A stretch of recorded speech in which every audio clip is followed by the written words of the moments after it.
عورت کے بارے میں جب سوال ہوا تو فرمایا گیا کہ جس عورت کے اندر 4 خوبیاں ہوں، جس عورت کے اندر 4 خوبیاں ہوں، وہ دیکھیں کہ اس کو انعام کیا ملے گا۔ وہ 4 خوبیاں کون سی ہیں؟ اللہ اس کو جنت کا وارث بنائے گا۔ 4 خوبیاں کون سی ہیں؟ پہلی خوبی بیان فرمائی کہ جو عورت نماز کو وقت پر پڑھے، پابندی کرے۔ دوسرا فرمایا کہ جب رمضان کے روزے آئے تو روزوں کو پابندی کے ساتھ روزے رکھتی رہے۔ اور تیسرا فرمایا کہ وہ اچھی طرح سے پردے کی جو ہے وہ قید کے ساتھ پردہ جو شریعت کے مطابق ہے اس کے مطابق وہ پردہ کرے۔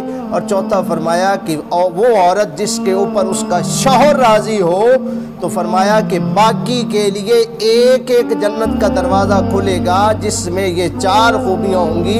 اللہ خالق کائنات اس عورت کے لیے جنت کے سارے دروازے کھول دے گا۔